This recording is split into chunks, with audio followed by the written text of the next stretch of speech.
Thanks for coming back. So pull out the yellow sheet of paper in your packet of information. You can ask a question tonight of one of four ways. You can line them at the podium, that podium, over there. You can write down your questions and pass it in to one of our helpers using the yellow sheets in your packet. So anybody up here, and I'm not sure where Amy went. Way over there. There, the hands in the air. You can email your questions to questions@kennett.pa.us. So that's QUESTIONS, plural, at Kennett, Pennsylvania, US. You can stay after the presentation and talk to any of us or all of us. Having said all of that, this is sort of like introducing Santa Claus. We have a distinguished gentleman who has graciously agreed to serve as our moderator this evening. Many of you know our friend and neighbor, Leon Spencer.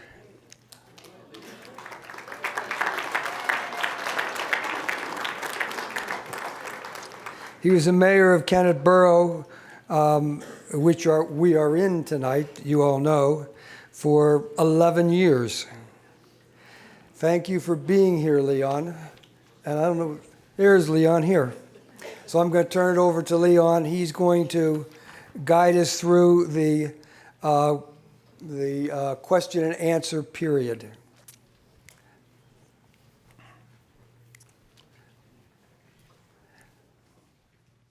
Good evening.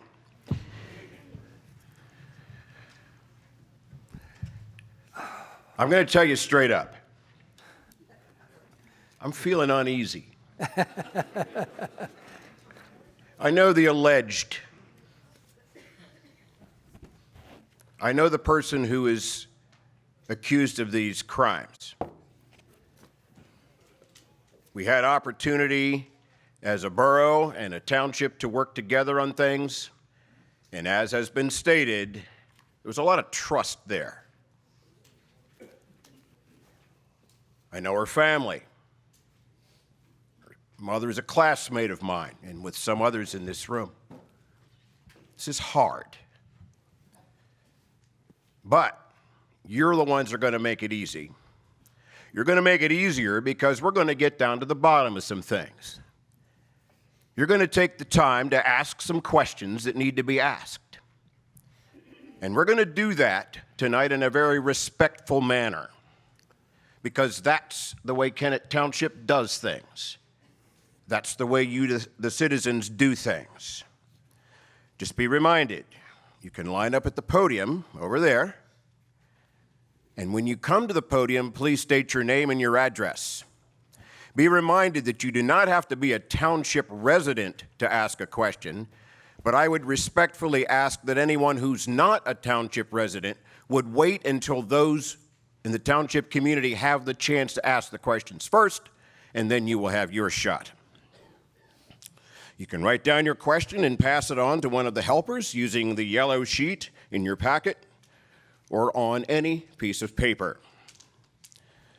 Be reminded you may also email your question to questions@kennett.pa.us. You're also invited to stay after the presentation and talk to anyone on the panel. I would also respectfully ask that anyone in the media, if you have questions that you want to ask, please wait and do that at the end of this session. So again, that those who are assembled here, those township residents, will have a chance to ask their questions. Tonight we're here to talk about the investigations and repairing the damage. Please try to keep your questions to those areas. If you have questions about other subjects in Kennett Township, please seek out one of the supervisors or the township manager after the meeting or at the next board meeting, which is tomorrow night at the Township building at 7 p.m. Again, we ask that when you ask your question, please return to your seat. We also remind you that profanity will not be tolerated. I'm going to start the questions. And I got to come at you guys hard. I have no choice but to come at you hard based on what I heard. And I'm going to start with Dr. Leff. Are all of you going to resign? It seems that you should resign right now.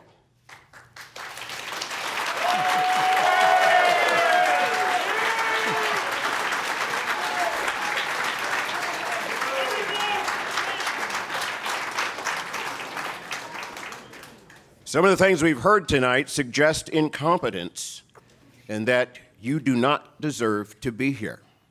What is your response?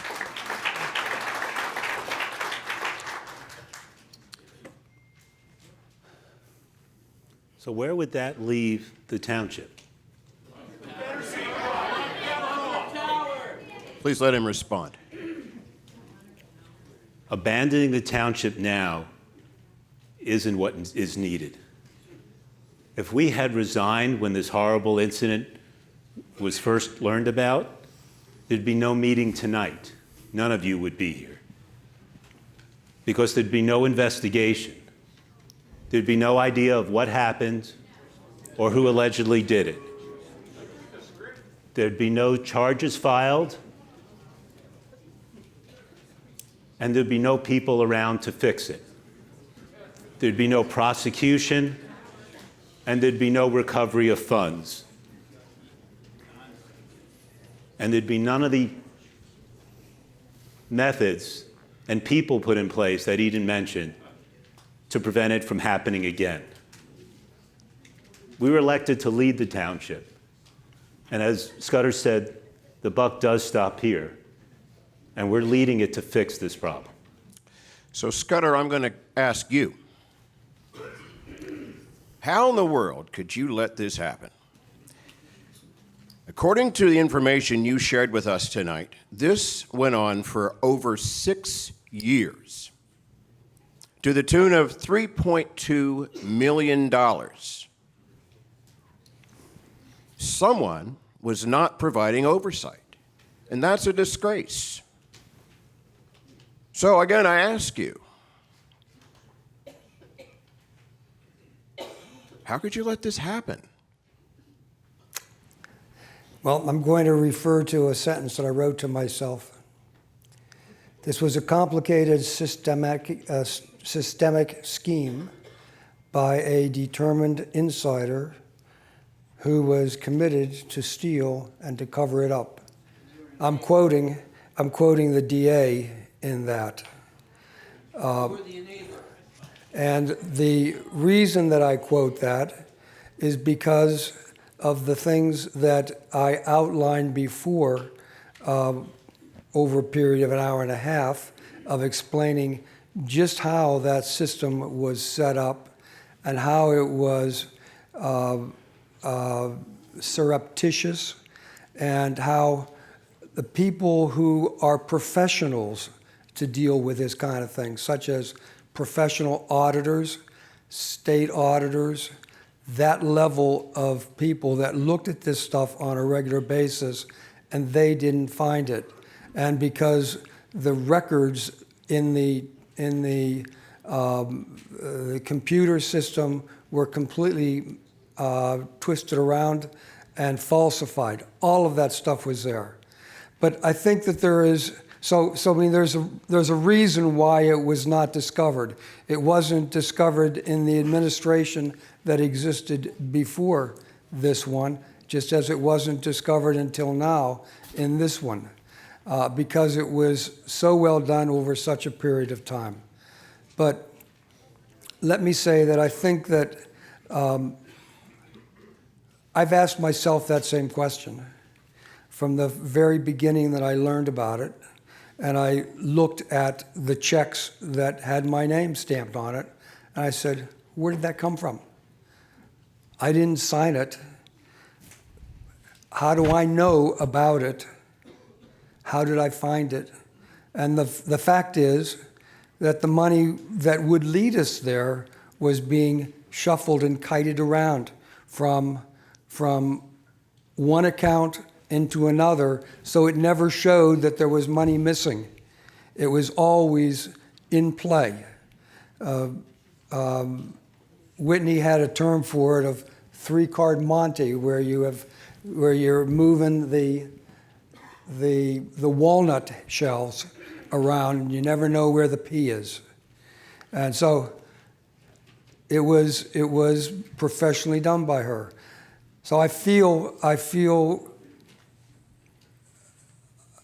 of great concern that I wasn't able to find that. We made every effort that we could to put into place stronger and stronger controls.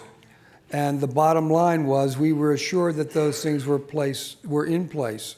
It turns out they weren't. So it's a continual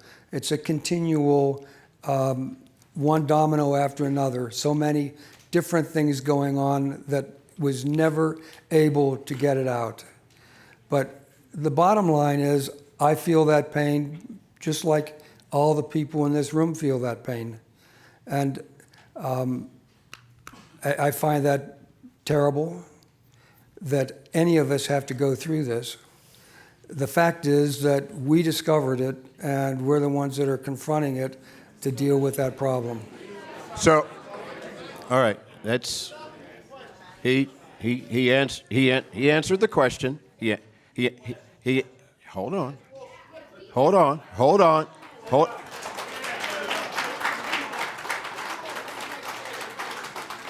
And you, sir, I respect that, and you will have the opportunity to ask your question in a moment. Thank you very much. Thank you very much. Thank you very much. Whitney. Yes.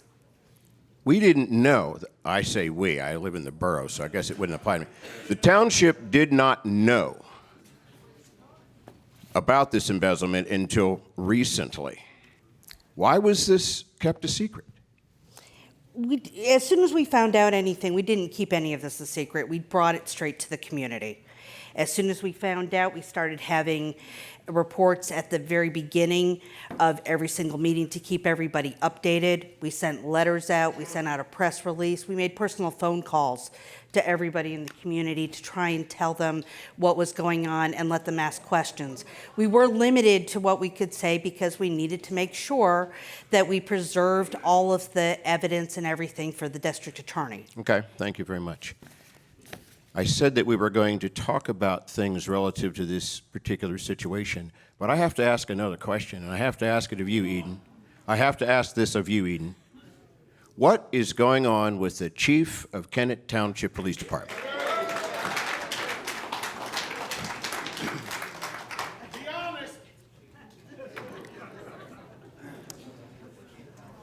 Be honest, an Eagle Scout is always trustworthy. So personnel matters are complicated. And unfortunately, this is a personnel matter, and it's Kennett Township's policy, as along with many other municipalities, not to comment on matters of personnel until the matter has concluded. So with that, there's really not a lot that I can say. When the process is concluded, I will be willing and able and frankly eager, as I am with all things, to communicate that to the public. I don't believe in creating mystery where it doesn't need to exist. So when we get to that point, you will hear from me. One thing I can confirm is that it has nothing to do with why we're here tonight. It has nothing to do with the former manager. There's no financial improprieties. That's not occurring. That's not what's happening. I have seen those rumors on social media. But other than that, there's nothing that I can really comment on. Is there a public comment, please? Public question. Podium is open. Or does someone have a yellow sheet with a question that I can ask?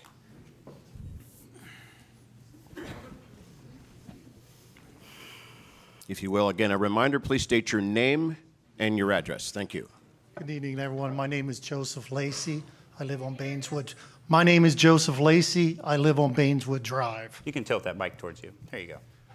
So I actually sat here incredulous in some things I've heard here tonight. I do have some questions, but also this impacted close family members and close family friends of mine. This goes back, so folks know, prior to 2010. Are you aware in 2008 of the allegations made against Ms. Moore for fraudulent use of the credit card at that time and fraudulent use of a resume, or actually her resume had been falsified for her educational experience? Mr. Stevens, Scudder, I assume you're the longest tenured. Can you answer that, please? Yeah, when I was running, I heard rumors to that effect, and I asked people about it to see if I could find out, and I could never find any documentation of it. So the answer is that I did not really know it. Scudder, let me chime in on that.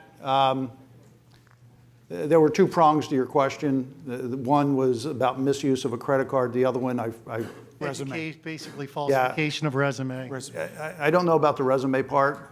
I was aware of the allegation concerning the misuse of a credit card or some purchase of, we never figured out whether it was an ATV and or a widescreen TV. televisions. Yeah. So we heard the allegation. Okay. I will tell you that through the course of what we were doing in the course of our conduct, we asked everybody that we thought who might have specific knowledge of that if they could provide some additional information to help us corroborate that. And what we ended up with at the end of at least 5 or 6 interviews that I can think of, and that includes folks here and folks who are no longer here, we ended up with an allegation without any support. Part of that is because, or maybe because, we were out of records. There was if you take a look at the criminal complaint, there's a reference in the criminal complaint to records predating 2012 being destroyed or unavailable, and it was difficult. Without any more specificity, we were stuck with, here's an allegation and we don't have anywhere to go with it. Thank you for your question. Well, the follow-up question to that, are you aware, and you came on in 2010, on public record, that there was a request for a forensic audit to the town supervisors at that time? And were you aware in 2010, as you came in to clean that up, that that was on public record, that a forensic audit was requested because of the allegations against Ms. Moore at that time? No, it wasn't. Now, first of all, I ran in 2011 and started in 2012 on the board. So that was, and I ran when we discovered that not a forensic audit, but just a normal audit was faked. And we dealt with that and put into place having regular annual audits being done by known people, respected professionals. So that was starting in 2012, not in 2010. I wasn't involved in 2010. You were not aware that in 2008, as a matter of the public record, a forensic audit was requested by a very respected citizen within this community? No, it wasn't. Okay, thank you. Thank you very much. Folks, it was. You can check the public record. Thank you very much. The next question, please.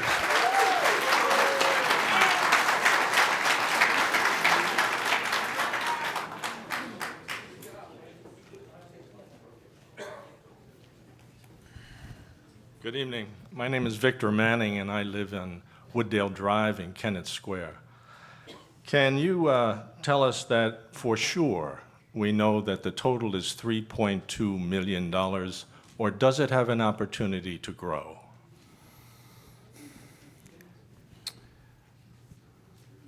Rick? Yeah, I'm working on it. So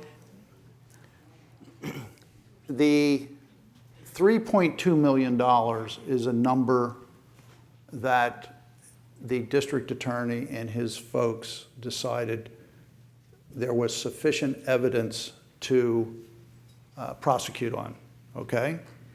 I think if you look at the complaint and even the press release, it alludes to transactions that occurred prior to that time frame, so I think it talks about 2013.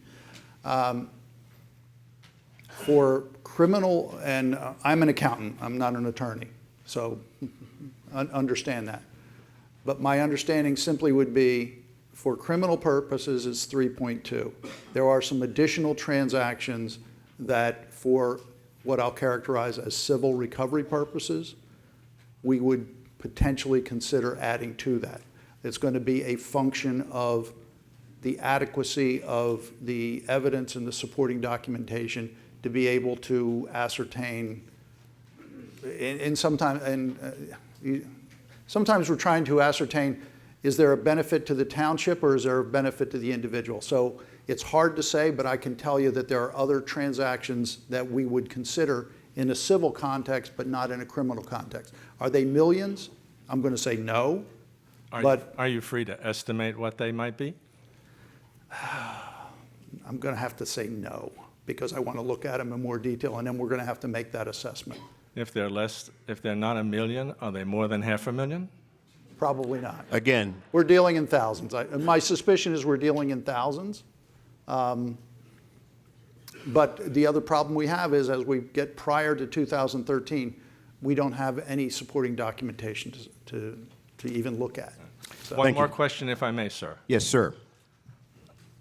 How much is it going to cost us for all these accountants and lawyers that had to be hired? That question could best be answered by Eden.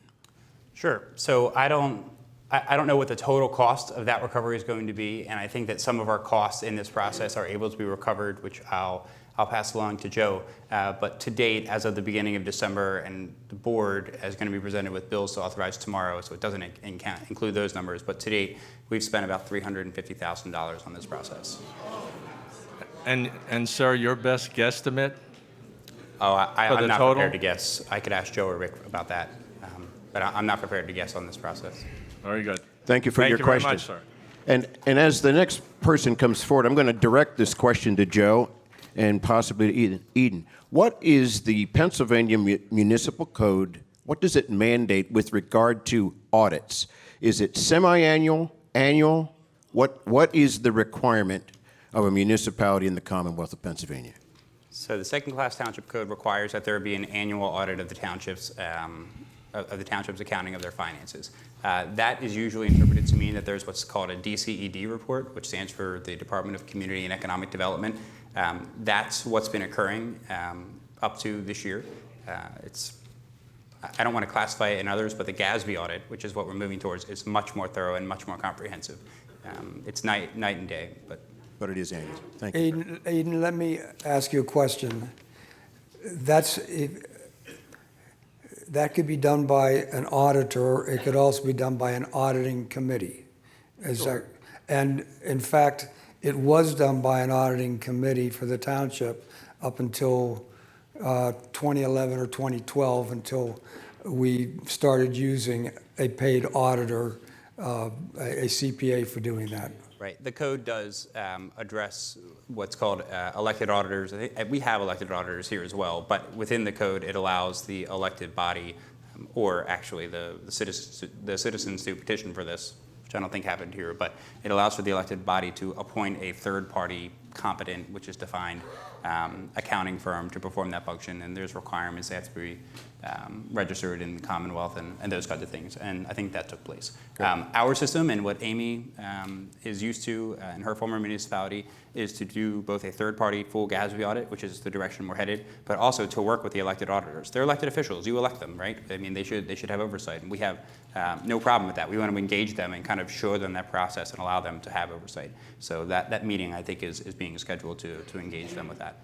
Next So question. it doesn't have to be one or the other. Great, thank you. Next question, We have please. the other sheets, too. Good evening. My name is Louise Johnson. I live on Wilkinson Drive in Landenberg, and I decided to come up to the podium because I'm the newly elected auditor for New Garden Township, so I'm listening with great interest to everything that's being said. I'm also the former mayor of a town of 25,000 people and a former Exxon executive.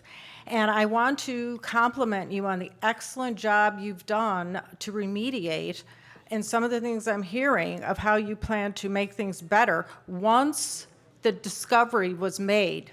However, let me add, Lisa Moore has been made out tonight to be something of a cross between Warren Buffett and Albert Einstein. She is not. Some of the things she pulled were right out of the Segregation of Duty Handbook 101 and should have been discovered long ago.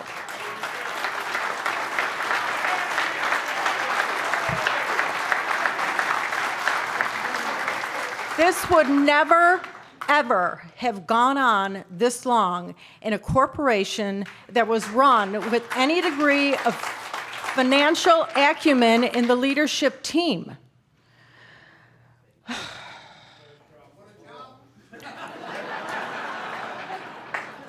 Do you have additional I comments? am sure, yes, I do. I'm sure you are very excellent in your fields of medicine and law, but I would submit you are not qualified to do the job of running this township as a business.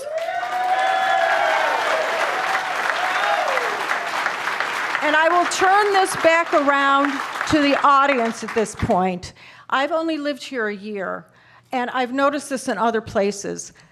A stunning and alarming lack of insistence of voters to put people in office whose number one priority is fiscal prudence and financial responsibility. Who are you electing? Are you paying attention when you are voting, or are you voting party line and friendship? Okay?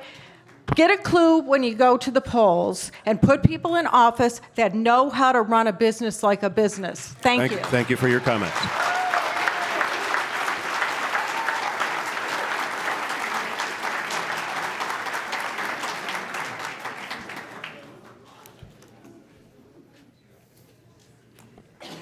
Hi, I'm Andrea Doyle of Longwood Drive, because there are 3 Longwoods around here. The first question is reflective of the time spent that Lisa Moore had a job. According to the press release in December 10th, it said she was hired in 1997. So that, if she's 46, that made her 24 years old. She worked here for 22 years. 2008, she didn't update the computer software. 2010, she became the manager. 2013, that's the only records we have for 6 years. So what about the other 16 years? I know paper files, but is there some sort of, FBI, someone that can go into the computers to find that? Number 2, I had the same question about the investigators, who's paying. And then number 3, on the November 2020 ballot, is it time to put 5, not 3, on the ballot? So, the initial question? I can answer one part of that question. you. I can't answer all of it. So I do know that during the course of our work, so the last 6, 7 months, whatever it is, the district attorney's office, and you can see references to this in the criminal complaint, the district attorney's office took possession of multiple computers, and they have a forensic tech out there who made efforts to recover data, et cetera. Whatever we got is what we got, and it still left us in a bind when we were looking prior to 2013. We had some data for 2012, and then with each passing, was that passing, or with each earlier year, we just got less and less, and that's the gentleman who was up earlier, as I was describing, we identified, Nicole and I identified transactions that occur in 2010, in 2009, in 2011, where we can look at them and we question them, but we don't have anything to build any further. So that's that. I can address that part on the computer side, and I don't think I can. What were the other 2 issues? One was already asked, and the other, is it time? Oh, okay. Then that's not my issue. It seems that that's something to be answered by this body. That's something that this body will address. Thank you very much for your questions. Next question, please. While you're coming up, I'm going to ask this. Were the supervisors aware that Lisa had mandated that only she was allowed to open the mail? No. No. That was probably one of the most shocking things, actually, this summer, was, when I became an elected supervisor, we no longer had offices right there in the township building. So we were doing everything by Dropbox and email, and we would come in for meetings. So there's no way on a day-to-day basis without living there. And the way the township supervisors and second-class townships in the state of Pennsylvania are signed up, this is a part-time job. We get paid the luxury salary of $2,500 a year, and I have a day job, as does everybody else. So we would come in, we've been spending, typically up until this point, we would spend, 10 to 12 hours a week doing different things and going to different meetings for the township. But, when we found out that she had specific pieces of mail that only she was allowed to open, gobsmacked, I think, is the word. There are things like that when I heard them, I think appalled and disappointed, just don't even begin to scratch the surface. And that's the part that's really, really hard. If you go into a business, if you go into the dentist and whatever, you don't know who's opening which pieces of mail or whatever. And I could not imagine that nobody would even say anything or think that that was weird, that the incoming mail, that they could only open certain pieces of mail. And that's the part that's very disappointing. Thank you. Your question, sir. Thank you. My name is Bill Shelton. I live on Willow Glen Drive in Kennett Township. I want to thank so many of my neighbors for coming out here tonight. It's a very nice thing to see so many people, and I hope you do this on Election Day as well. That's when it counts. I have a several-part question that I'd like to ask. I'll ask each part separately if that's okay with you. The first part, reading from the sworn affidavit filed by the District Attorney's Office, about 8 pages from the end, it says, both the Umbright and Barbicane auditors prepared correspondence addressed to the board containing comments and observations relating to the internal control environment and other issues related to the operations of the township. This correspondence, sometimes referred to as management letters, identified deficiencies in the existing financial controls at Kennett Township under the defendant's supervision, including inadequate segregation of duties, and the failure to use time cards for certain leadership personnel, township personnel. The failure to use time cards was sometimes associated with observations relating to payments for comp time and accumulated vacation times. The auditors also recommended the implementation and adoption of policies to formalize matters relating to the comp time and other employee benefits. Would you put these letters from 2011 to 2018 on the township website so all the residents can read these letters, these management letters? Your response, please, Mr. Leff, Dr. Leff. Yeah, so when I first got in, and even before then, the Umbright, a local firm, did the audits for 2 years. And there, Tim Umbright came and actually spoke at a township meeting. We discussed it. He stopped doing municipal audits, and so we went with Barbicane, who does a large percentage of municipal audits.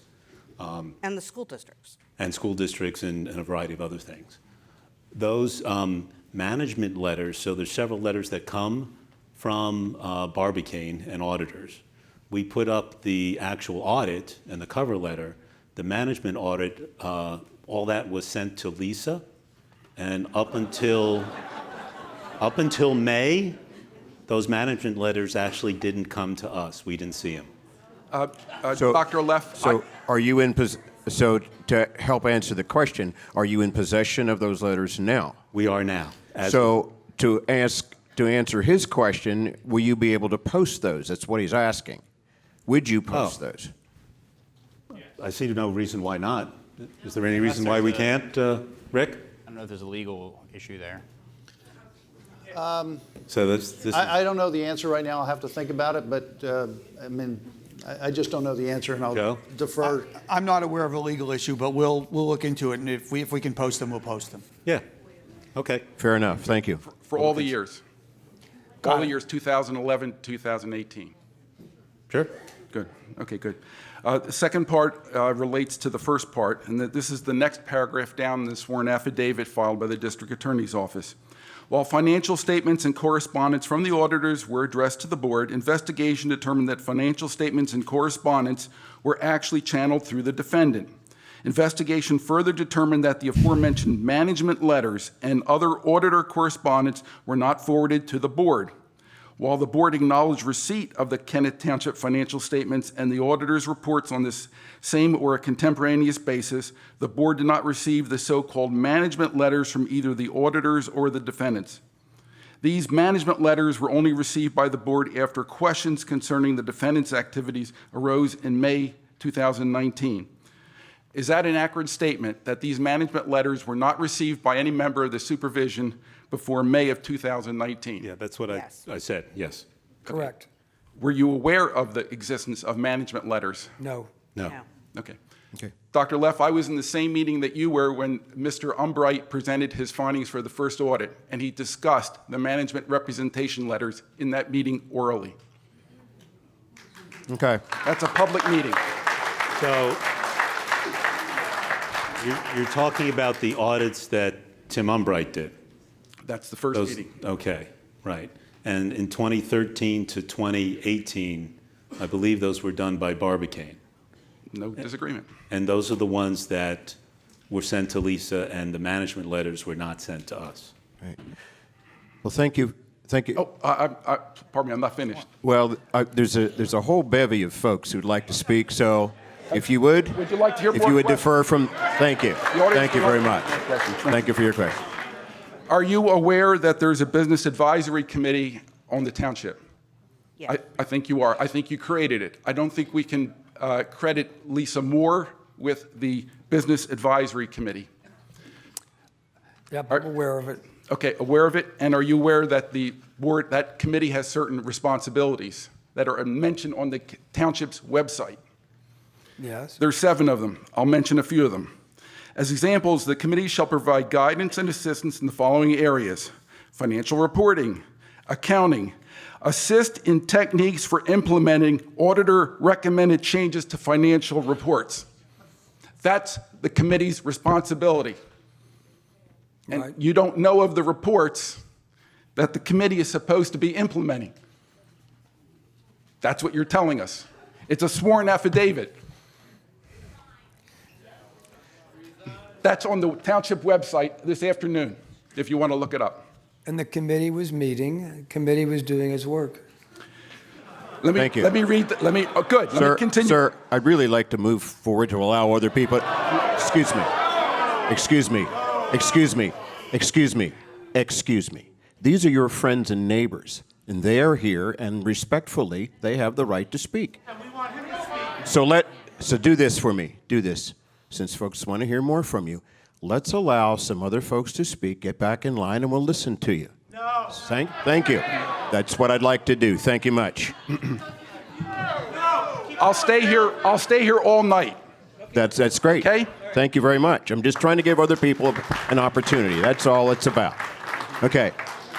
As the next person comes forward, I would ask this of Eden. Does this situation, or will this situation, impact the bank credit rating for Kennett Township?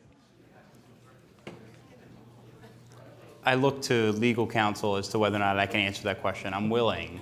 I don't know the answer. The question is whether or not this situation has an effect or will have an effect on the bank credit rating for the township, and Eden is deferring to Joe. I'm happy to answer the question. I don't know, so I leave it to you. Do you even know? I probably know. So the banks are going to want to know what happened, which is not really up to us to tell them. It's a forward of the criminal complaint, right? Yeah. They're going to want any information that Rick can provide, and then they're going to want to know, okay, what are you doing about it? Eden, Amy, Board of Supervisors, what are you doing about it? And we'll answer that question. We've already been asked kind of that question, an analysis from the forensic audit, and then a response in terms of what are our internal controls now, how does the process work? To be completely honest, probably. It will probably impact our credit rating. That's not anything we can't recover from. I think we'll get there, but the short answer is yes. Thank you. You're welcome. Yes, sir. Hi, Nigel Thies, 12-year resident in Penns Manor, township taxpayer, and I'm also the president of the Penns Manor Homeowners Association. My question tonight are just individual. They're not on behalf of the 144 homes in the township. But one of the things I wanted to ask is that I heard painstaking attempts tonight to indicate that Lisa Michelle Moore is responsible, allegedly, for the crimes that she committed.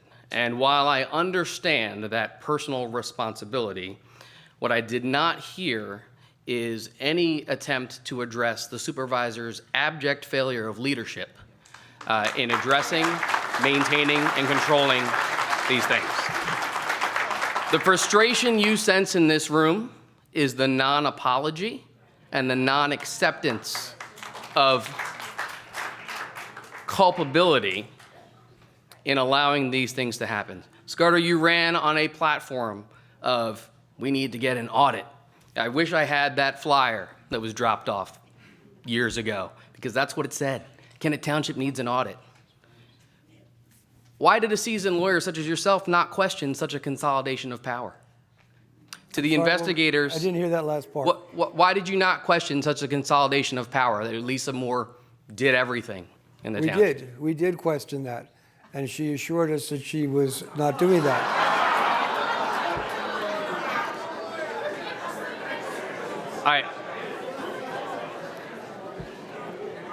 Listen, there are other people in the township. She has an assistant. We were worried about the long hours she was working. She hired somebody else back in 2016 or so, just about the time I came on the board. That seems to be about the time she also started. There were some escalation and things that were going on.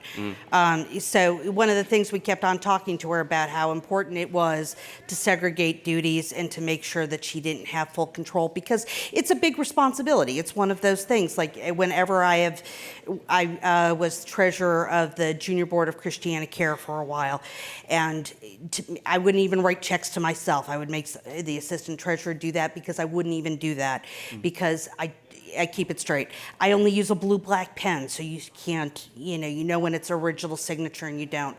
But That's what you do, or that's what you did in other positions. Why did nobody say, why doesn't Lisa do what I did in other positions? And I think question, all right?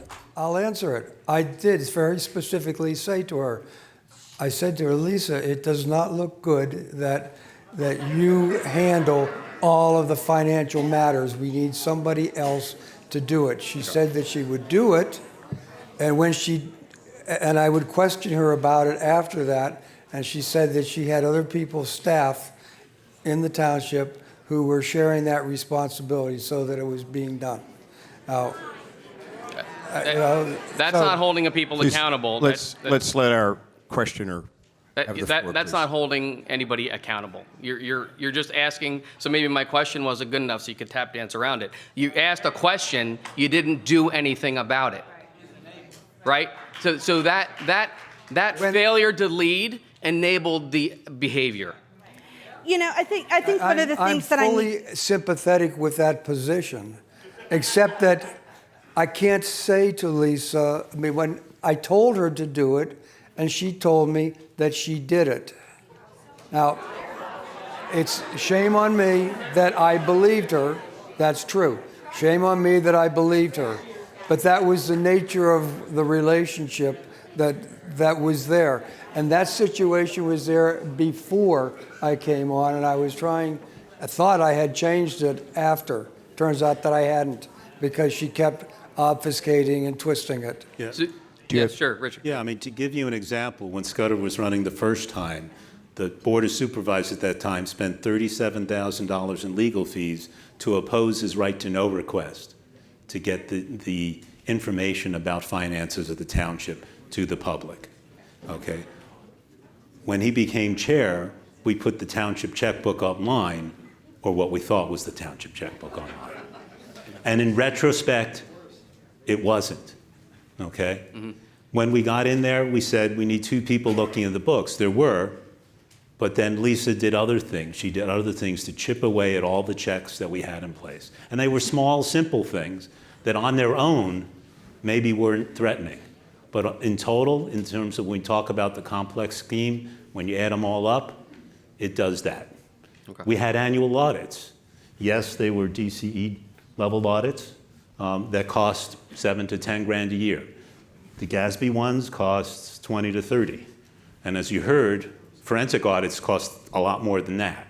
So the question is, at the time we were looking at it, we put more stuff in place.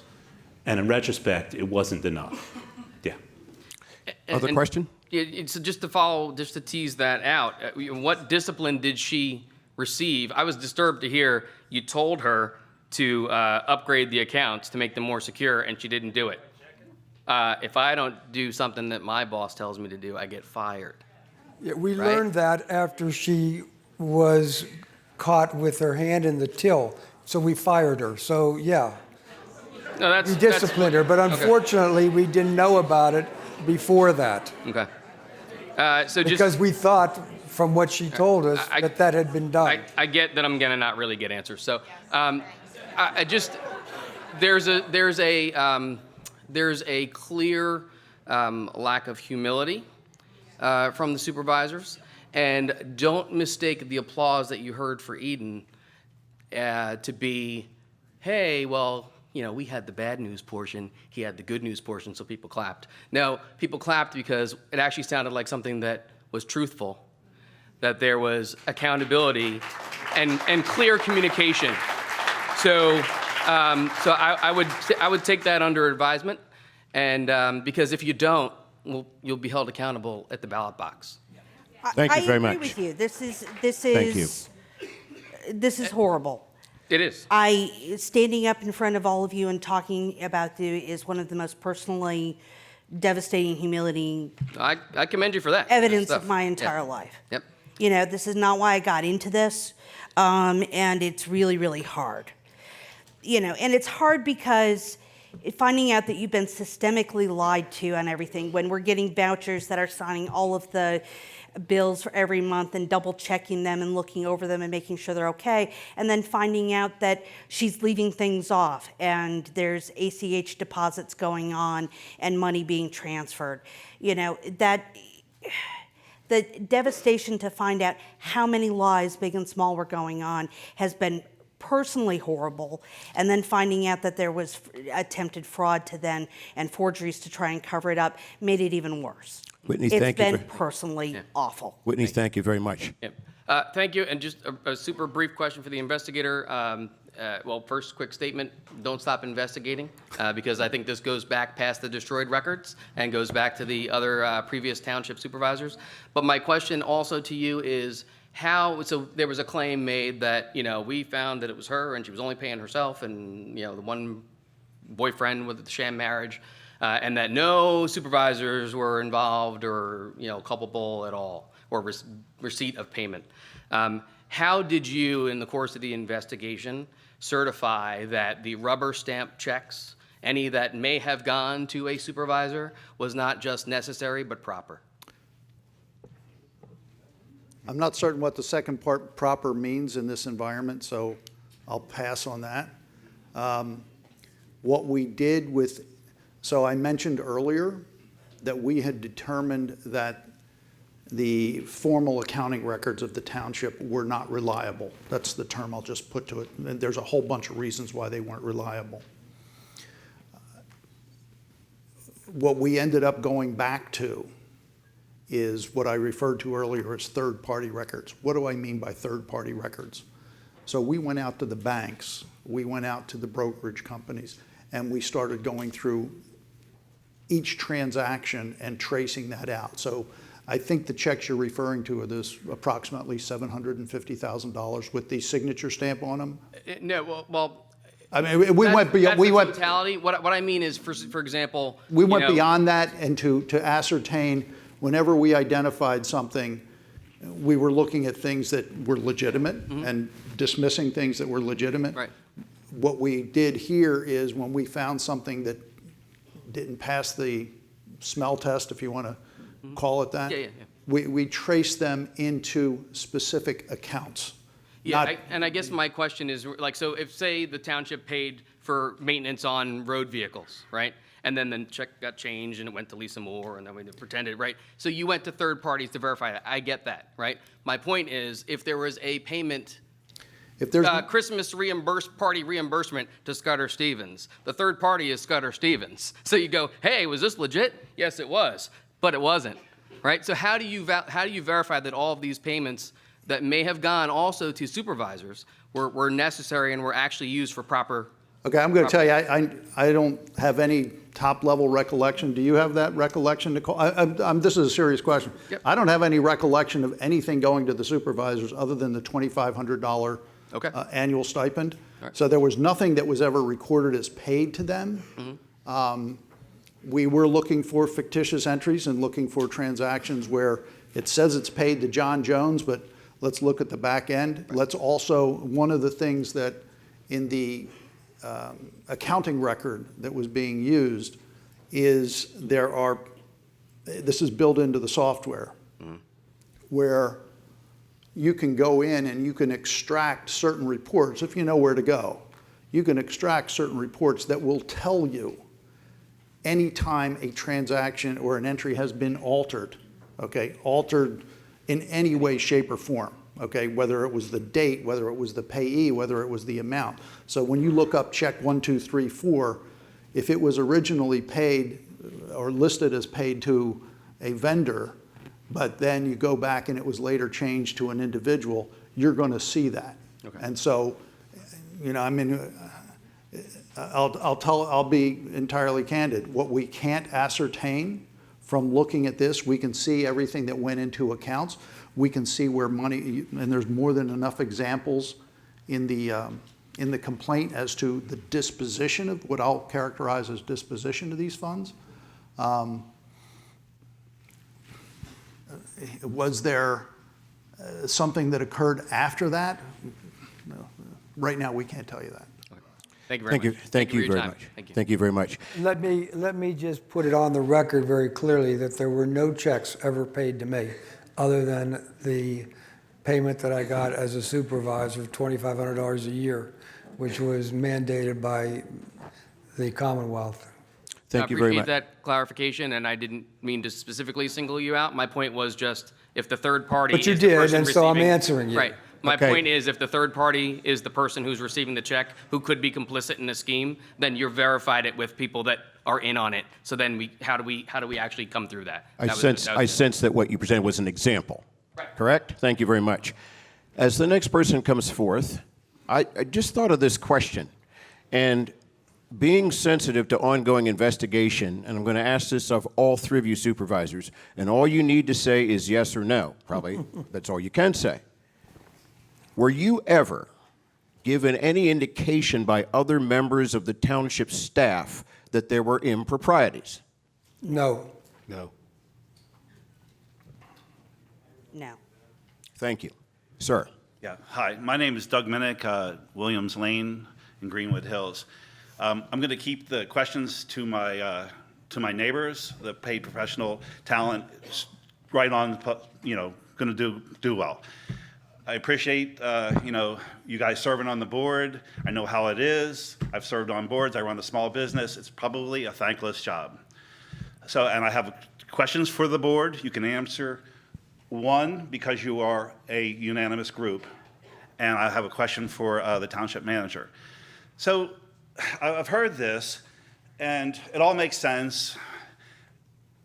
Is there some, would you look inward, is there some failure of our own culture that has allowed this to happen? Because I hear blame, no blame, responsibility, no responsibility. But again, as a steward, I feel responsible and I would look at everything. And I am much more careful with other people's money than I am with my own. And so from a cultural point of view, any one of you can answer it for the group. Do you see something going forward culturally that you want to change? Because I've sat in meetings, some of them contentious. They're not always as constructive as we'd like to think they are.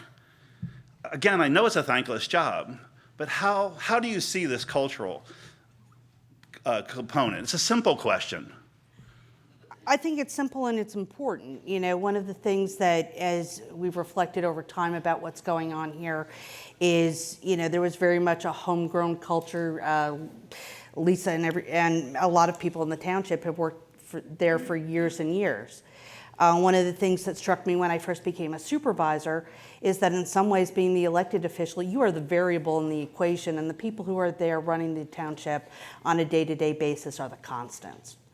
You know, cultures are often dictated by the leadership that's there, and I think by the choice in our interim manager and then our replacement manager, I think it says a lot about what we're looking for in terms of accountability, transparency, and the things that we believe in, and trying to be much more communicative and open with everybody.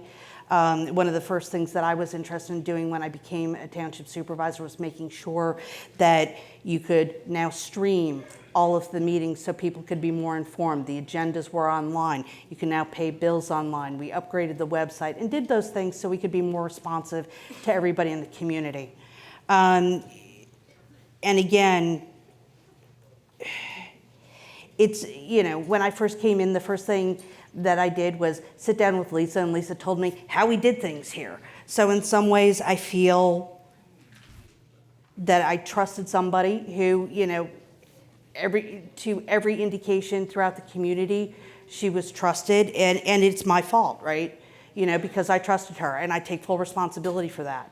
But again, there's nothing more horrible than finding out that you've been systemically lied to. There's just not, and you know, and I can't apologize to all of you enough. And I just want to make it better, and I think we've been trying to do that. You know, we have been, since the moment that this happened, you know, it's taken hours. I'm glad I still have my day job. And it's been really difficult. But we've done everything and dropped everything to try and do the right thing by the township. And that's what's most important. And I think, you know, as when we sat down with Dave Woglum and we were looking at new managers, one of the things he said is, you know, this happens and people get through this on the other side. In some ways, by getting the forensic audit and kind of stripping this down to the studs and rebuilding it out, I have confidence that now with all the different things we put in place, that it really will be better and we will end up stronger afterwards. Thanks, Whitney. But it's just, it's not easy. Thank you, I'm Whitney. sure you Dr. will. Leffer, do you or Scudder want to respond to this gentleman's question, please? Sure. I mean, I tend to talk less than the other two supervisors, but in terms of culture, it's sitting down at the end of the table to our left. When we looked at a number of well-qualified candidates, we chose the person that we thought would best lead the township to the future for a lot of reasons. The big aspect is that somewhere along the line, you know, if you're in the business world, the CEO sets the tenor and the culture of the township. You know, I feel strongly, and I believe I speak for the other members, that we believe Eden's a great choice for leading the culture of the township in the future. He's focused on what's doing right by the township, and maybe a little less so in terms of looking into what's best for any individual employee. He's going to look, and the themes that he gives are what's best for the township going forward. And that's what we've done from day one. Whether we thought everything was fine with the way it was working before, when we learned that it wasn't, and now what we're doing to fix it is what's best for the township. Other question? Oh, I'm sorry. I'm really don't quite understand your question. Are you talking about the culture of our society, which is what I thought No, you were I'm not. asking? And that's fair, and they were both well put together answers. Very nice. As opposed to the culture of the township. The township. Management. And leadership is what it is. It starts at the top. You do set the tone. You are responsible. You know, I know that I am when it comes to my turn in the bucket. So all of those are good, and they are moving forward. They are taking and learning, and I would like to just turn it slightly on its side and look at, you know, is there something that we did wrong where I don't want to put words in your mouth. I don't want to put, were we too sure of ourselves? Were we too cavalier? Were we too unattentive, right? And relaxed, right? Because those are the parts of the culture that allow these kind of things to percolate. You're asking about the culture of the township management. Of the Board of Supervisors, yes. Okay, all right. And so Because I have a question for the township manager. I'm going to try to answer from my perspective. I met with, from the time that I was elected and was serving, I made it a point to go in and talk to Lisa and to work with her on a broad spectrum of things that related to the township, where it was going, what its goals were, what it was trying to do. And I met with her, I met with the other employees, I worked with all of them in different matters, and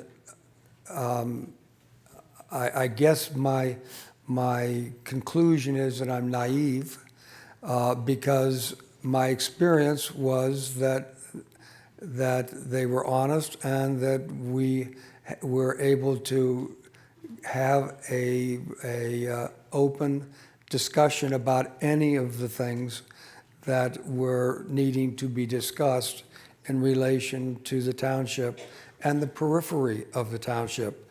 And that went on for the length of time that I've been on the board, and she was still an employee. And so turn it sideways or whatever, the bottom line is that we were working together. That's why I said in my presentation, I said that it was particularly painful because I considered her to be a partner in so many ways in looking at what the township needed and how to go about finding a solution to do that. And I felt in so many ways we were accomplishing that. So this has been a terribly, terribly sad and disappointing event. But I relied upon my ability to believe her. And so. I recognize that. I appreciate that. I still look at you three as the leaders, and I expect my leaders to lead, take responsibility as such. So I'm going to move forward to my other question to the township manager. Eden, nice breath of fresh air. Welcome aboard. Thank you. So this is going to sound a little bit on the flip side of it. How do you feel about having a term limit to the township manager? And how do you feel about presenting it to the board? And I do not want to run anybody out of a good job, okay? But in my experience, through corporations and business, people get moved around because when people get too comfortable, things like this happen. So how do you feel about that? And how would you, if you saw that coming back into the board as a township question, how would you feel about that? So I'm not sure that I fully understand the question. I think you're asking, or at least implying, that at some point myself in this role will expire because the board will change. Is that what you're asking? Not necessarily the board, okay. But so let's just say a term limit, right? Could you envision accepting the job and take it full throttle and it only have an 8-year term? Sure. Yeah, so that's a good question. Now I understand. I appreciate the clarification. So I want to make something very clear. I came into Kennett Township to be the manager here because I wanted to be here. I want to be here, and I'm excited to be here every day. Maybe on a night like tonight, you think I'm crazy. That's fine. I really am thrilled to be here. So I came here because I wanted to. I left a really good job in a great place with a good team and a good board. I came here because I wanted to, with as much as I could with my eyes wide open. So, and not a day has come where I've kind of looked back on that decision and reevaluated it. I'm still happy to be here.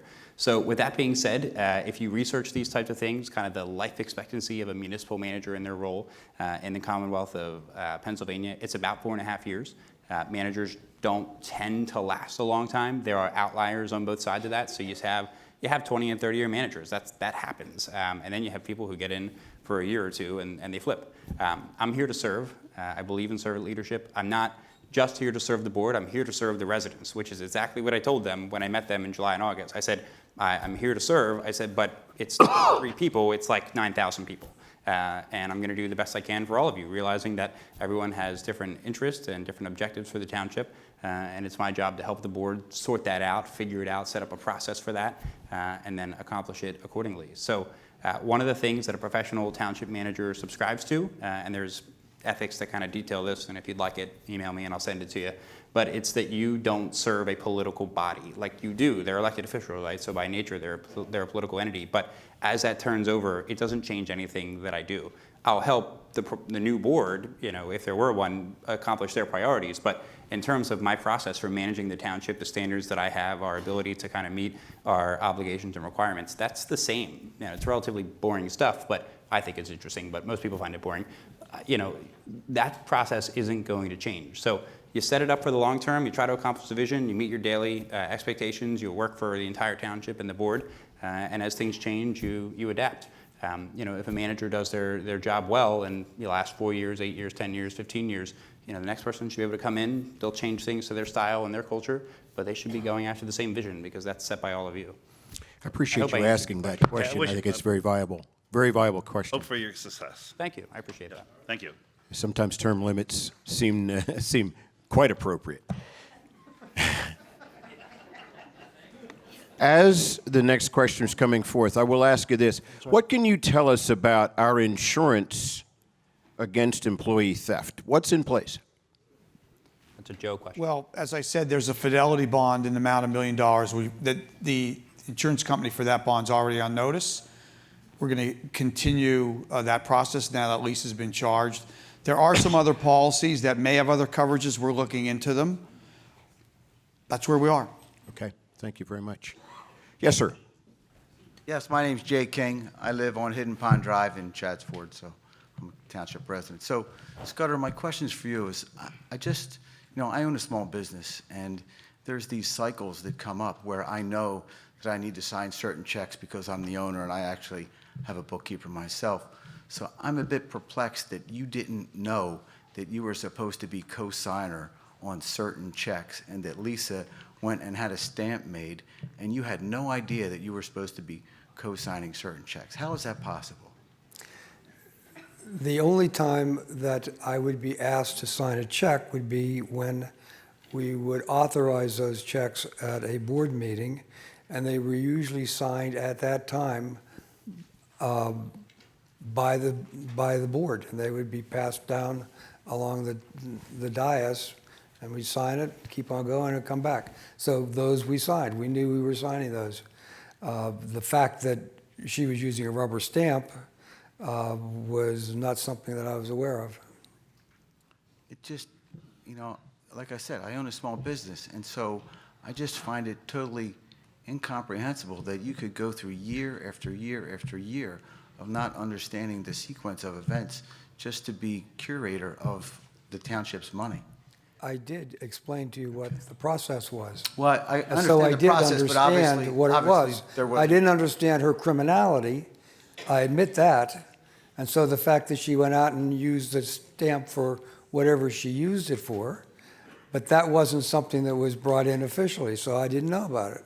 I think what the gentleman's saying, Scudder, here, and what I'm hearing, is that there is a routine, periodic, there's an ongoing time period, if you will, be it monthly, every other week, whatever, where one would be expected to do that. And that's what I think I'm hearing you ask. Exactly. Right, and it was done at a board meeting, and the checks were dealt with at the board meeting.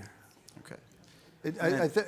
If I may just clarify for a moment, there were two events or two processes that would occur. So we actually have some checks with handwritten signatures, and then there's a whole slew of checks here that were alluded to or identified in the criminal complaint that were signed with a signature stamp. So we have two different processes going on simultaneously. And Lef, I just was wondering, since this whole breach of security with Lisa and all that since April, I don't understand why you ran for re-election.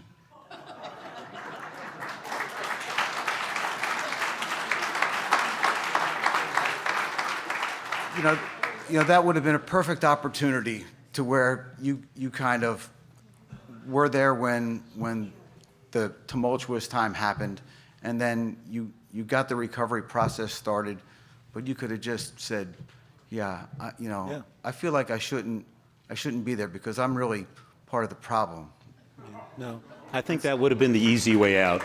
Well, that would have been the easy way out. You're right. That's one You're right. way to look at it. But another way that many of us look at it is that on your watch, yours and Scudder's watch, Yeah. is that clearly, there was a huge breach in fiduciary responsibility.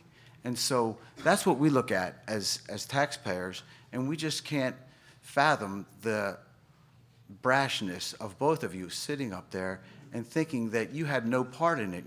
Scudder said more than once tonight that Lisa Moore did these crimes, but she did them on your watch, right? She did them on your watch. And now I own a small business, and I've had people steal from me, and it's my fault. It's my fault because I didn't have the controls in place. I've upped my game. I've got more controls in place. Obviously, you guys are doing that now, but before that, it really happened on your watch. And I think that's why this was a packed house tonight, because we wanted to see how you guys reacted. Yeah, I mean, when the township was smaller, there were different controls in place. And then when it got bigger, we put more controls in place. And as you mentioned, each time as you grow or you find something, you put additional controls in place. But you guys had the fox watching the hen house. You relied on Lisa to follow through on and implement all these things, and nobody was keeping an eye on her. Maybe, just maybe, the earlier comment about not 3 supervisors, but maybe 5. If the township grew larger, maybe that's what that bespeaks. Maybe that's, I don't know. Maybe it's something to think about, and it will be up to these folks to decide. That's all I have. Thank you. Thank you very much, sir. He's back. I think we owe this gentleman a round of applause. He's been very respectful. Right? Oh my God, he's got a whole. Thank you for giving your neighbors a chance to speak. I care greatly about my neighbors, and yes, I would. Thank you. And thank you for hanging out this long. I was discussing with the supervisors the Business Advisory Committee, and I wanted to continue asking a question about that. The Business Advisory Committee, it says on the website, and this is all on the website, the committee members will be available to provide such experience when requested by the treasurer, but the committee will meet on a regular basis, typically quarterly, to review financial performance and critical financial issues. The committee is required to maintain minutes of its meetings and action items, which will be posted on the township website following approval by the treasurer and the supervisors. An update of the committee activities will be presented by the Board of Supervisors as needed. Have you reviewed the committee's minutes on the website, is the question.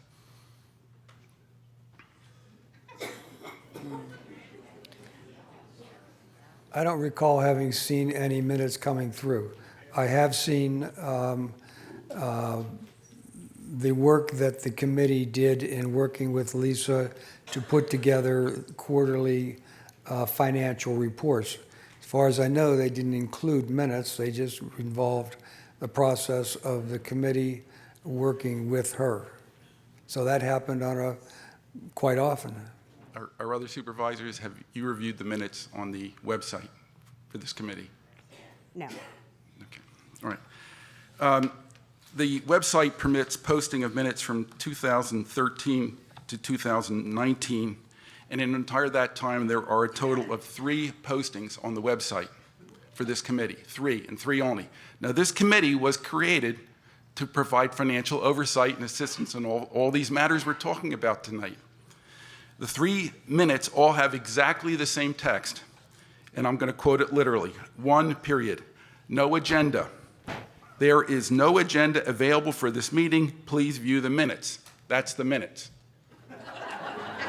I'm not trying to point fingers, but this committee that was created to provide oversight that you've all been talking about providing and doing, this is on your township website. Look at it, please, under the committees. I find that startling, but that's documented. I wanted to ask another question in the area of the independent auditors that we've elected or hired to audit our books. As you know, the independent auditors for 2011 through 2018 prepared opinions on the financial statements. And to our manager's credit, they do say that these standards require, and this is in the written opinion that's on the township website, for all the years are the same, but I'm looking at 2016, 17, and 18 because those are the 3 years where the, I'll call it a fraud, is material. It's a material matter. We all know 3.2 million. Most of that is in these 3 years, but not all of it. It's all material, and it goes back for 6.5 years plus. It's all material. Yes. If somebody takes $5 from you, it's material. Somebody, it doesn't have to be $1 million. It's still material. Well, thank you. This is material, and then therefore this requires a restatement of the financial statements. The financial statements are incorrect. Yeah. Okay. We have, I believe, an outstanding line of credit. And that line of credit, no doubt, has covenants. If any one of you have a loan with anybody, there's agreements that you have. One of them is to have certified, certain audited financial statements that clearly reflect the conditions of the township. The bank, whatever bank we have this loan with, the statements they have are the ones that we all see, but they are misstated. Most loan covenants require that if there's fraud, malfeasance, or other bad deeds, that you inform the loaner. Have you notified the bank about that? Yeah, I can answer that. So the answer to that is yes. I mean, the banks are certainly aware. We use local banks, and we are in discussions with them about this entire process and the burden that is on the township moving forward regarding those loan documents. So that's an ongoing process. I can see the look on Amy's face back there because I know that she's been dealing with it specifically the past couple of days. And just one simple answer, because the audience may or may not know, that line of credit is with the same bank that we do our regular banking that found the stamped bank. So they're well aware of what happened and how it was discovered and all the events that have come forward. So it's the same bank that has the line of credit and that we still have the line of credit at. They were actively participants in working out solutions. To engage, specifically engage kind of the heart of your question, there's more information that's needed, the impact on that line of credit. It could impact the open space budget next year. Like, there's a lot of moving parts to it. So Amy's working diligently to get that figured out with the bank, and we'll be able to report publicly on that. Yes. To have a better understanding. We're in the middle of a process. Any answer is not going to be satisfactory because more information is needed. To be direct to your answer, there's a credibility issue with all of the residents about the township's books, I'll say. I wouldn't even say it's the supervisor, the books. There's also a credibility issue with the banks and anyone else that might loan us money. And we're now in a position where we are borrowing money. So these bank relationships are critical from where we are right now. Your point's well taken. We're exploring that and getting to the bottom of it. Yeah. And we'll better understand that impact here in the next few weeks. And Eden, you've mentioned, at least when we've talked about it, that part of the reason to move to the full GASB, it's a multi-year process. Right. And it's going to take a while before we really understand the township books. So Amy and I mean, we're still working on, as I've said a couple times now, like, we need more information about how it's going to impact our relationship to the banks and taking on debt, that entire process. But our assumption is, until we have more information, we're not planning to take on debt. Like, that's just not a reasonable decision at this point. A lot more information is needed, and we need to tighten up our processes and be on solid ground with all this. So if we need money and we can't borrow it, what is our other alternative? So we're not running a zero budget, right? So we're not spending every dollar that we have or every dollar that we receive. Our general fund, which is a core operating fund, is in surplus of $150,000 next year. Across all the funds, I think the reserve amounts are in the ballpark of $4 million. Like, that's not great when you realize, that there were a lot more than that at some point, but it's not a bad position to be in considering where we are. So I said it earlier in my prepared remarks, we can work with what we have and where we are. I mean, we're not stranded on an island and no way out. We can work with it. There's a path forward here. Okay. My core question about these auditors that we've hired, particularly for 2016, 17, and 18, that where there is unquestionably a material misstatement that was not detected in their work, where they state there is no misrepresentation in their opinion, should we still be employing those same auditors now for the next auditor? Yeah, so we're not employing them. So Amy and I recommended. Okay, all right. Thank you. Okay. So you'll be very impressed with our new auditors. They'll be at a future public meeting in the spring, kind of reporting on their auditing process. So look out for that. It's Malley LLP. Yeah. In tonight's presentations that were very well prepared, very well presented, and for the most part, very well received, there was not one mention by anyone about not having destroyed records personally or allowing records to be destroyed. Not one statement in the plans going forward about not destroying records. From my own limited experience with this type of thing, that's the first thing that the lawyers say. Don't destroy records. No one in any of the plans that you described about how to fix this, how to go forward, they do describe not, as a mandate, not destroying records. I'm happy to address that. The records are in the possession of the DA. We aren't destroying them. We wouldn't destroy them, but the DA's got them anyway. So I think that you're referring to records going forward. Is that? Past records, current records, any kind of records. Sure. So obviously I can't speak about or do anything about past records. In terms of current records and future records that will be created through the process of managing the township, the Pennsylvania has an act. It's called the Records Retention Act, and it deals with this process. And it specifically outlines what can be destroyed, what can't, how long you have to retain things. There's an entire process with that. And in that process, my best practice has always been, because like it or not, and I am on the not side, government creates a lot of paper. There is a lot of records. You can very quickly fill a large space with those records, and keeping some of them don't make sense. For instance, if I write a note in a meeting, I have to keep that for a certain amount of time. At some point, that note is not going to have any value. So we need to deal with that. What I've always done is prepared a list. We examine the records that we think can be destroyed in accordance with that act, and then you take it publicly. You present, this is the records, this is why we want to destroy it, it's in accordance with the act, and then you deal with it. Different municipalities have different processes on that. I don't follow the Records Retention Act to a T. Some of them, I think, you could keep some of these things a little bit longer. They may have value for it. But we'll need to explore that and debate it publicly. There are at least if four. I may, real quick. Yes, go ahead. On that, and maybe that's my deficiency, but candidly, I didn't think to address that, because from our perspective from day one arriving on site, and also I can tell you that having worked with the detective who was there a month before, there was clearly a mandate that nothing is getting destroyed. And I know that certain things were either taken by the DA or they were locked up in an evidence storage facility, if you will. So that, and in fact, even earlier this evening, we had a very specific discussion about securing or maintaining what we have and keeping track of that so that it doesn't go anywhere. So, well, from my limited experience in your line of work, you're dealing with people who never had a prior experience with this, and they might not know, and they may feel they need to clean up their own records. Oh my gosh, what if somebody sees this little note I said about going to lunch, and somebody starts destroying personal things they think, but on the other side is something else? The mandate is never to destroy records, and that's normally clearly yes, absolutely. Day one, minute one of any review where there's any question of a falseness. Well, thank you very much. There are at least four people back here who, please, I really need to honor these folks who have been standing diligently in line. We need to give them a chance. So again, if you want to get back in the line, go right ahead. But we want to hear from those people. Thank you very much. Next question, please. Ask one question, if you don't mind. Throughout this evening, we've been hearing how Lisa Moore has been doing everything in the office, everything of a control nature. Why in the world do we need other employees in the office? How do we expand the staff in the office over the last 6 years if Lisa is doing all the work? How can you justify hiring people to do work that Lisa is already doing?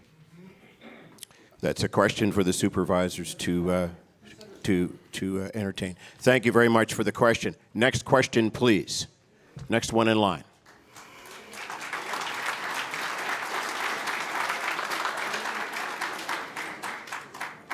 what the hell's John doing here? John Saraceno. Good evening. My name is John Saraceno, and I live on Balmoral Drive. Can't hear you. I'm sorry. My name is John Saraceno. I live on Balmoral Drive. With all due respect to everyone here in the room, we have a lot of people who are probably CEOs of companies, know all about internal controls, know all about how to run businesses. And I have a couple of questions that I would like to direct more toward this end of the table because of my personal life experiences. But before I do that, one question. In 2017, Scudder, this I'll direct to you. There's a news article here. It states that the first accomplishment you had as the board was to serve as a key township touchstone in his 2011 campaign was to clean up the township books. He helped to hire a full-time accountant and an auditor. Who was the full-time accountant that was hired? The accountant that we hired was Umbright to come in and do the accounting that the fake auditor didn't do. And then who was the auditor? Who was what? Who was the auditor? This says here, the township, you hired a full-time accountant and auditor. So the accountant was Umbright. Who was the auditor? Was that Umbright? Yeah. So if the accountant was supposed to be doing accounting, how is it that Ms. Moore was doing all of the work and the bookkeeping and the accounting? Well, my recollection is the only person that we hired was Umbright to do the audit.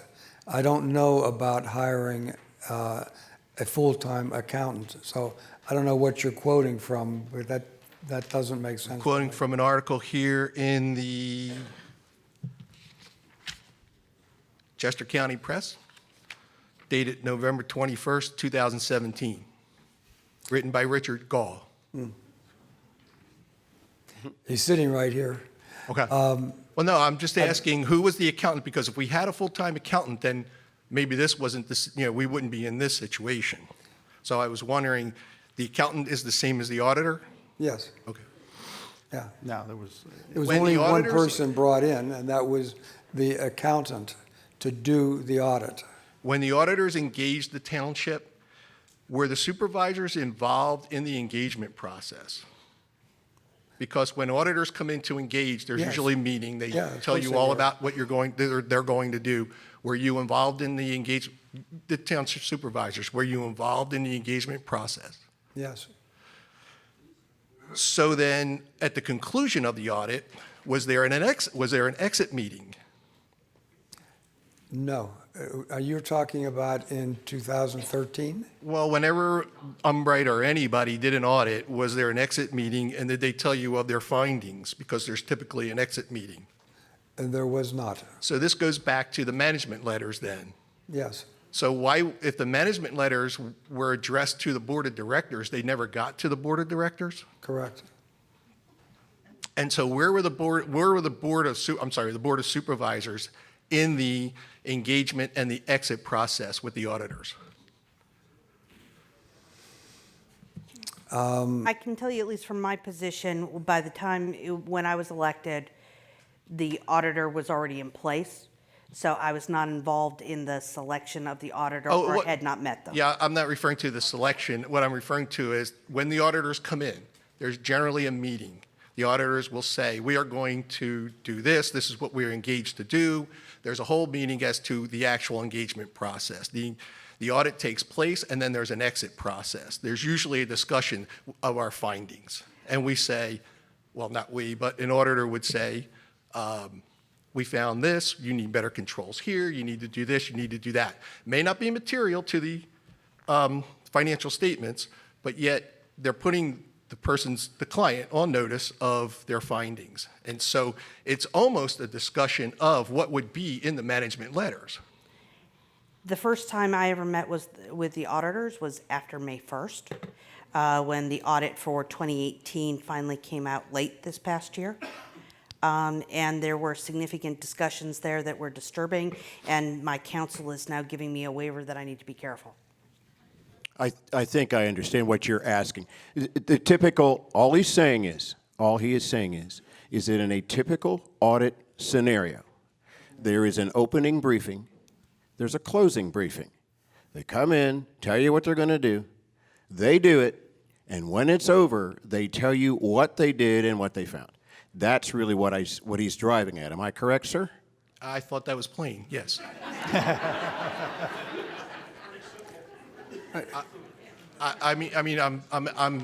No offense, Leon. No, I I'm know. just trying to be I understand. direct. I understand. Yeah, I'm not sure. So that's fine. So my recollection was in 2013 for Umbright, I don't have a real clear recollection. I'd have to go back to the minutes to see. But he may have presented at a board meeting. But I do not recall ever having an exit meeting with any of the auditors, of which it's Umbright and Barbicane. Okay. I'm going to come down to this table, this end of the table a little bit. Mr. Palooka, can you explain to some of the folks here, because I probably know a little bit more about this, can you explain to them without divulging too much information as to what steps can be taken to recover some of the lost funds? For example, asset forfeiture, pension forfeiture under the state laws that you may be able to forfeit her pension, some of the restitution or civil recoveries. Can you explain some more of that to some of the folks to make them maybe feel a little bit easy? We don't need to talk the exact numbers because we don't know, but. Well, we're not going to discuss legal strategy because we're just really getting into it now that she's been charged. But there are 3 buckets. One is Lisa Moore herself, which would include the DA's piece, whether they could get any restitution from her, either voluntarily or otherwise. We can also make demands against her civil actions. We're actually going to look into the pension issue you raised. We've talked about it. So that's bucket 1, Lisa, criminal and civil. Bucket 2 is the insurance, which we've started. We've talked about it a couple times. And the third bucket, which I really don't want to get into, and a lot of the questioners very smartly have alluded to it, there are other institutions and individuals named in the complaint, some maybe not in the complaint, or the affidavit rather, and we're going to take a hard look at it, whether there's civil liability for any of those folks or institutions. Okay. So without you telling me, I'll tell you the potential of the auditors who were involved in this. You don't have to nod or say no, but I'll just let everybody else out here know that. I was an investigator for 30 years. I know a little bit about this. So not that I know what their strategy is, but I'm just trying to tell you that there are some means available to try to get as much money as possible back. We just have to let this all play out. So I'll come back over to this end of the table, maybe to you, Eden. Thank you, by the way, for your comments earlier today. Has the township given any thought to dealing with the banks and going to, say, positive pay? Yeah, so I think at this point, I've kind of mentioned it to a couple of people who approached me during the break. Amy and I aren't reinventing the wheel. We come from municipalities where the finances are managed appropriately, really good systems in place. Amy is, I'm going to brag about her for a second because I think she's a really good hire. She's one of the best at the business. We're really lucky to have gotten her here. She's personally connected to it all because she's a Kennett Township resident. Her experience in the private industry, working on Wall Street, dealing with banks, Capital One, things like that, really puts her in a good position to look at this differently. She knows what the government requirements are. She knows what we have to do. And she can say, hey, the private sector is doing this really well and local government hasn't caught up. Let's get that involved here. And she has a track record of doing that. So that's where we're headed. I'm not going to get into I'm not going to get into the specifics of that. But as we continue to recommend those changes and put it in place, we'll be reporting on it in Amy's report at the last meeting of each month. So aside from positive pay, one more question, Leon. Sure. So aside from positive pay then, was there any discussion with the banks about not accepting any checks or cashing any checks that have a stamped signature? Yeah, so stamp signatures are not good. That much is obvious at this point. We knew that before we got here. That's my policy as a township manager, has been in the other 2 municipalities I worked in. We don't have signature stamps. Just let your hand cramp and you'll sign. That's how it is. No one signs for you. That's the process. Actually, it's outlined in the municipal codes. The process you have to go through if you want stamps. I don't think there's value in us getting into it, but we're just not going down that road. It's not going to happen. Sorry. Thank you for your time. Thank you very much. Thanks, John. Thanks. Thank you, John. So as the next speaker comes forth, this question from the audience: who supervises? Well, in this case, who supervises Eden? We do. You say we do. Is The that Board of Supervisors. Are any one of you primarily responsible for his evaluation, his overall supervision? Is that the chairman's responsibility? Is it you as the secretary treasurer? I understand you're saying it's a collective responsibility, but is any one of you primarily responsible for that? Yeah, so the second-class township code actually deals with this. I'm responsible to each individual board member, and they know that. That's a system that they told me they want to go. Sometimes boards will agree to appoint a committee to deal with it. Where I came from, I had 7 board members and a mayor, and then 5 on an authority. And they set up a committee of people that I report to, and they report back. Being that there's only 3 of them, I report to each of them as a collective, but individually. But what the code doesn't address, in my opinion, is that I also report to the public, all of you. So if I'm not, I can make the board really happy, but if the community's displeased, then we've got a real problem. So the public has to hold the board accountable, and I think that applies to me also. So the reports that we're giving, the reports that I have my department heads give publicly, the processes that we'll go through to engage the public is all about that accountability. Thank you. Yes, sir. All right, my name is Victor Manning. I live at Wooddale Drive. For Mr. Zayas. Yes, sir. Your opinion, sir, if Capital One had not found this fraud or questioned it, would it still be continuing today?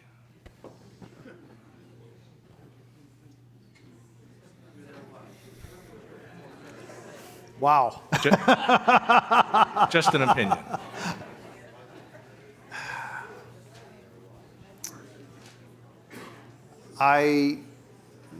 Obviously, I don't have a real answer for your question. Understood. We've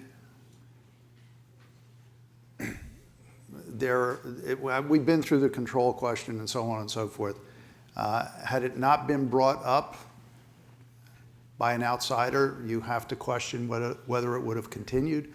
That said, there were other things that I think I know that caused me to believe that it was falling apart anyway. And it would not have continued much longer. But that's looking at the other side, because So the potential was there for it to continue, at least for some time. The potential clearly was there for it to continue. Eden, you said, correct me if I'm wrong, that you were going to do a restatement of our financial statements? I think what I said is that we were looking into those requirements based off the previous financial statements and any potential inaccuracy with them. And if you did that, would that not show us the real financial position of this township? Yeah, so that's a really good question, and I've actually been waiting for someone to bring it up. So thank you very much. So I'm now very interested that this is public in showing you the financial state of the township. That's been a really difficult thing for us to try to do since I came on board at the end of September and Amy in October, because there were just certain things we couldn't show based off of the DA's ongoing investigation that hadn't become public at that point. So we're interested in that. We're taking our first step with that tomorrow night, which will be the first board meeting that the board has had since all of this was released last Tuesday. So we're looking at credit card information, starting from the beginning of the year. We're going to try to show you all of the expenditures, budget to actual, starting at the beginning of the year. It's not a pretty picture. I can't promise, and I'm sure Amy's over there like cringing because of how much we've been working on this. It's not going to be beautiful. It will be what it will be in the best state that we can get it in by 7 o'clock tomorrow night. There's a lot of untangling and unraveling and just trying to understand the process. I mean, it's really, it's a mess. So we're working on it. But we start those conversations tomorrow night, so I look forward to that. I said earlier, the township's finances, as messy as they are something that we can work with. We are financially solvent. We're not bankrupt. So there is a path forward here. Is that going to be on the website? Yeah, anything that we put out publicly, we're prepared to put on the website. Absolutely. That includes the other exciting things we're not talking about, such as department head reports and all that stuff. That'll all be up there. Absolutely. And the meetings, if you don't know, are recorded and they're put on the website. You can watch those if you can't make it. So. Thank you. I guess I'd just like to close with just one statement. I've been in financial management for 40 years, and I have never seen such a debacle in terms of fiduciary responsibility. I find it absolutely amazing. Sir. Yes, sir.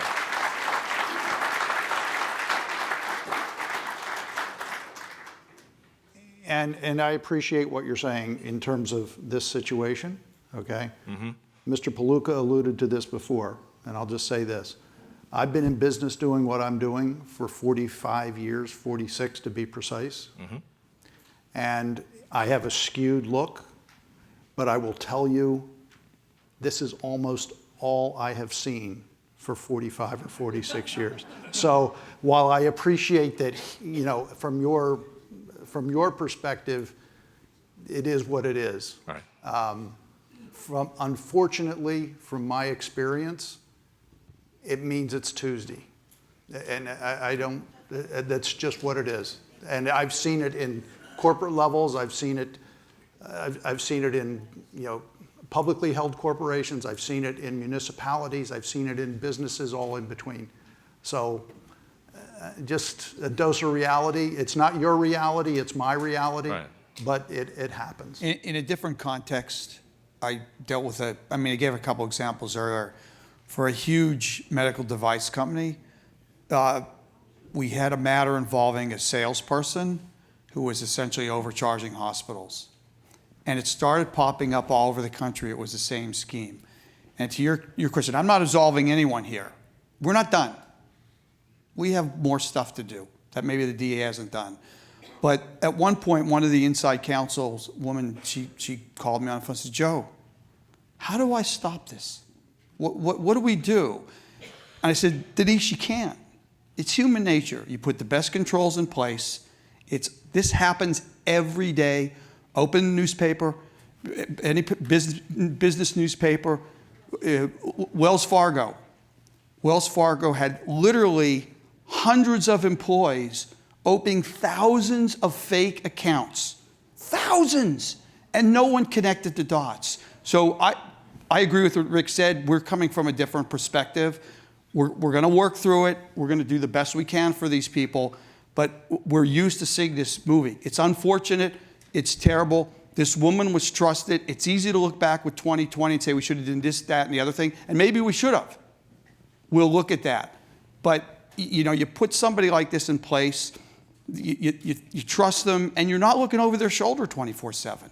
You're just not. I'm not excusing anybody or anything, but it's not quite as easy as we're kind of like laying it out tonight. And I just want to push back a little bit on the narrative. That's all right. Nothing ever is. Thank you. Thank you. Thank you. Thank you. Next person. I'm going to ask Joe, I'm going to ask you a question here. What effect, if any, will the change in DA leadership have on this investigation? Should have zero. Should have zero. Rick and I already talked to Mike Noon last week about it. Our understanding is a very senior, experienced assistant district attorney is going to take over the matter. We'll work closely with that person and Detective Balkunis, so it should have zero effect on the case. Okay, very good. Thank you. Yes, please. My name is Kitty Rofast. My husband and I live on Captain Robinson Drive in Avondale. We have lived here for 12 years, and I am a former mayor from Maryland. I retired the year before we came up, and so we moved to a nice, quiet place that we knew we would enjoy, and we do. I've sat here all evening and been really watching each of you and listening to you intently, and I have a suggestion. I'm not here to condemn you. I know it's not an easy job, but I do believe it's a rewarding job, and I think that's why all of us who have been involved in leadership in municipalities take the job. We want to do the best we can. We sure don't do it for the money, and there's no glory in being a municipal leader, but you get the satisfaction out of knowing you've done a good job. I think, and I don't know, that what you need is to belong to the Municipal League. Are you members of the State Municipal League? Not yet. It's in the 2020 budget. I agree. The PML is very good. Let me tell you, I was also president of the Maryland Municipal League. Where are you? Every municipal leader in Maryland belongs to the Municipal League. It's an educational organization. Most of us come to this position not really having had any background in Township. So you need to have the education, and you get it from that organization. I don't know about Pennsylvania, how good theirs is, but Maryland's is excellent, and I can't see any reason why it wouldn't be in Pennsylvania. Yeah. They teach everything. The mayors know how to be a good mayor. in that organization when you leave there. And you don't leave, you're a member for the whole time, and every year you learn more. In Maryland, we have 2 conferences a year. I still attend them because I'm a former president. And every year I think, my goodness, there's more to learn, and people are becoming better educated by this organization. I can't say enough about it. You need it. Every municipal leader needs that. And then this kind of thing would be at a minimum. I've never heard of it before, but I guess it does happen, as we're told this evening. But you would certainly have better tools to work with if you become involved in that organization. Your comments are most appreciated. Thank you. And we have gone to the Pennsylvania State Association of Township Supervisors meetings in Hershey. I went to a boot camp when I first became supervisor, and they give you kind of a rundown of things. But I have also had conversations with them about nothing that they taught me in that boot camp about being a supervisor addressed issues like this. No, you need And the that's really municipal problem. league, and I'm sure Pennsylvania has one. Yeah. All the states in the United States have a league. And that is really, you learn so much. Please look into it. And Thank it's you. not something you attend once. You belong to that organization, and you go to all the conferences. And a lot of them are local. They're not out of state. They're all within the state.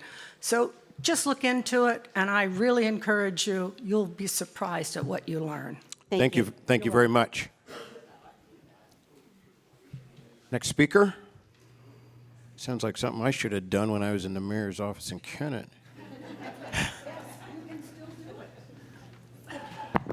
Hi, I'm Diane Forney. I live at 103 Meadowview Lane. 2 questions. One, when I was going and reading over the criminal complaint, it implied that Lisa Moore was funding her retirement account, and I was wondering, are those funds available to recover for the funds that she stole? And also, is there any other ongoing litigation currently with the Kennett Township that may be using this $1 million insurance policy that we have that's going to use up a portion of that, and the $1 million is not going to cover that full, even a part of what she stole, allegedly stole? I'm not aware of any other litigation. I'm going to defer the tracing question to Rick on the pension. So I think what you're referring to in the complaint is a section referred to as E-Trade and $945,000. Okay. Yes. So, and it's in there, but I think if you go back, and sometimes it's a little bit hard to follow, what actually happens there is funds were transferred to, quote, E-Trade, ostensibly as some sort of retirement program. The funds never rested there for very long. They were then circled back to usually a personal account and then dispersed. Okay, I just, No, I appreciate that. That's, I mean, if she has Yeah. $1 million in E-Trade. well, that we would try to get it. I mean, But I know that in some cases, that is protected by law. hence the try. But I will tell you that there was some nominal amount that I think we were able to, we collectively were able to freeze. Okay. When I say nominal, it's like maybe 40,000 or something, but I'm doing that from memory. Okay. And this is just a basic question. Lisa Moore's, I guess, salary when she started as township supervisor was $110,000. Just as an average person, over the years, watching one of my employees or coworkers suddenly, wearing Rolex watches, Gucci bags, expensive cars, like red flag. I don't think any of you noticed that perhaps she was being paid more than her $110,000. But you turned your head to that, and shame on you.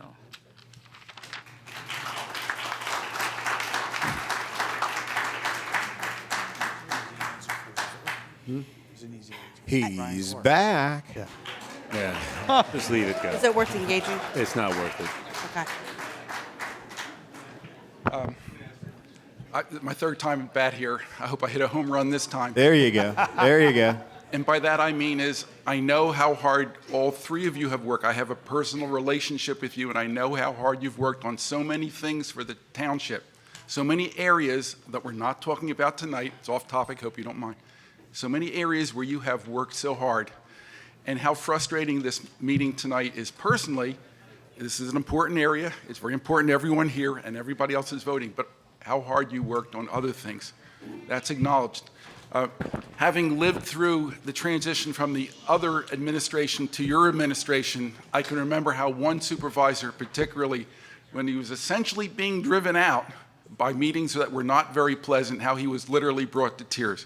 That's a private matter, but he was brought to tears by the way the audiences were attacking him in a public setting. And he was a servant, as you are, for a minimal amount of money. So my question, it really isn't a question, but I hope as we see each other in the supermarket or any place else in the township that we remain, all of us remain friends and respectful of each other, that we all tried our best to do what we can do. We all have strengths and weaknesses, everything else in life, but that we can actually look each other in the eye and say, I appreciate the good that you did, even if we had to talk about all of this stuff, which is significant, and money is very important to every person in this room, but that we can still talk about it in a matter of friendship and with respect.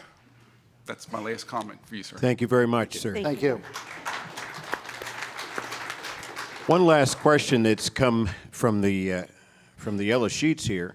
It just says, ask the question, has there been any reporting to the IRS? Rick? I can address that.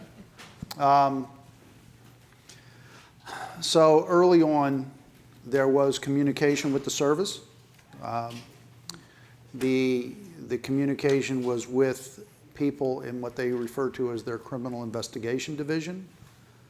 They were aware of what was going on. They offered to assist. I will tell you that while they are aware, we, and this is both the DA and us, and part of my recommendation, having been with the service, we would not be sitting here 6 months or 7 months later. The investigation would have tracked out for at least another 6 to 10 months, maybe longer, because their statutes of limitations the statutes of limitations that the service deals with are lengthy. 6 years for criminal fraud. Yeah, so they would have had 6 years from, let's say 2000, let's start with 17, that's due in 18, they would have had 6 years from there. They wouldn't have felt compelled to act until 2024. So if you will, a decision was made internally that the DA had the information, the DA had already started the investigation, and we would continue with the DA and move down that path. So. Thank you very much. Are there other questions from the audience? I think my role is completed here. I will only say this, that I thank you for the spirit with which you accept hard questions. There were several hard questions, and we all know as leaders that happens. I pray the best for you as you move forward in all facets and all that you have to do. And thank you for the opportunity that you've given me to serve you tonight. Thank you. Thank you, Lane. I'm done. Since there are no further questions and our question and answer leader has stepped back, it's probably appropriate after nearly 4 hours to close the meeting. So I know some of you still have questions, and I'm sorry if we didn't get to your questions. All of us up here will be available after we conclude this meeting. We'll be glad to answer your questions, including you, Mr. Goff. If you are in your car on your way home and think of a question you wish to ask, send an email to the address on the yellow form, and we'll reply. Or come to the supervisors meeting tomorrow night at 7 and ask your question. Our video team tells me that we should have the recordings from tonight up within a day or two in case you would like to review this meeting on your TV at home. I'd like to thank all of our panel of experts here tonight and all our helpers, and to Gina and all the wonderful people at the Red Clay Room for all their hospitality and their help. Once again, thank you all for being here, for your concern for the township, and for your support and patience. I wish you all a good evening and wonderful holidays.